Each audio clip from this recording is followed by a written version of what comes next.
Orang yang bertaubat. Allah Ta'ala berfirman, dari Buraidah dia berkata, Ma'iz bin Malik al-Aslami pergi menemui Nabi SAW dan berkata, Ya Rasulullah, sesungguhnya aku telah menzalimi diriku sendiri kerana aku telah berzina, maka aku ingin agar engkau reda untuk membersihkan diriku.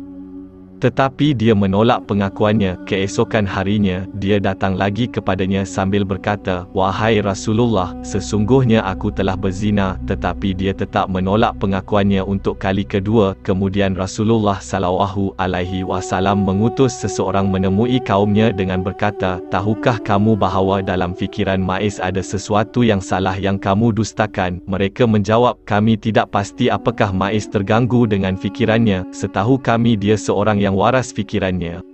Untuk ketiga kalinya, Ma'iz bin Malik datang kepada Rasulullah SAW untuk membersihkan dirinya dari dosa zina yang telah dilakukannya. Kemudian Nabi SAW pun mengutus seseorang kepada kaumnya untuk menanyakan tentang keadaan batin Ma'iz, tetapi mereka memberitahunya bahawa akalnya sihat dan dia adalah orang yang baik. Ketika Ma'iz bin Malik datang kepadanya untuk keempat kalinya, dia memerintahkan untuk membuat tempat hukuman untuk Ma'iz. Akhirnya dia memerintahkan untuk merejamnya, dan hukuman rejam dilaksanakan.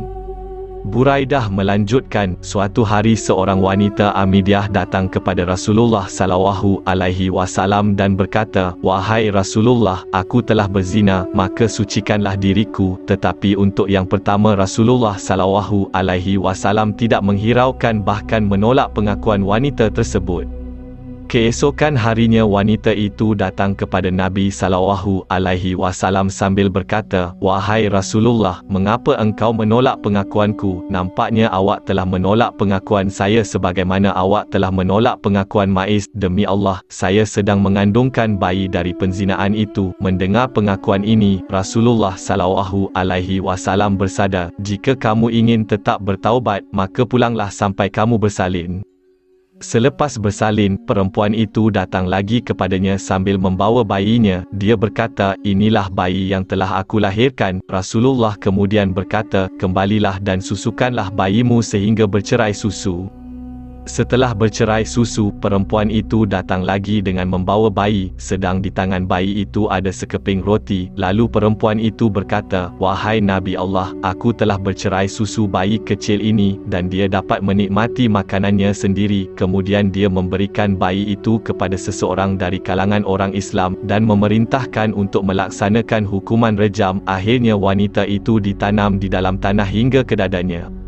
Selepas itu dia menyuruh orang ramai melemparinya dengan batu. Dalam pada itu Khalid bin Walid turut serta merejam wanita itu dengan batu. Tiba-tiba percikan darah mengenai muka Khalid. Pada ketika itu dia menengking wanita itu. Ketika mendengar laknat Khalid, Rasulullah SAW bersabda, tenangkanlah dirimu wahai Khalid, demi zat yang jiwaku berada di tangannya, sesungguhnya wanita ini benar-benar bertaubat. Jika taubat seperti itu dilakukan oleh seorang al-maks, nescaya diampuni dosanya. Selepas itu beliau memerintahkan untuk mensolatkan mayatnya dan mengebumikannya. Hadis riwayat Muslim.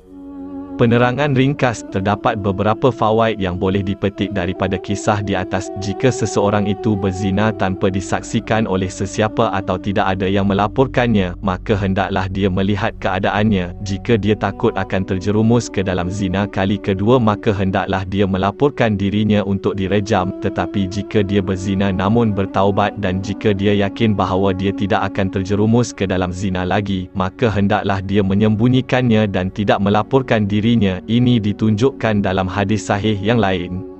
Wallahu alam, katakanlah, wahai hamba-hambaku yang melampaui batas terhadap diri mereka sendiri, janganlah kamu berputus asa dari rahmat Allah. Sesungguhnya Allah mengampuni segala dosa. Sesungguhnya Dialah yang Maha Pengampun lagi Maha Penyayang. Surah Az-Zumar 53.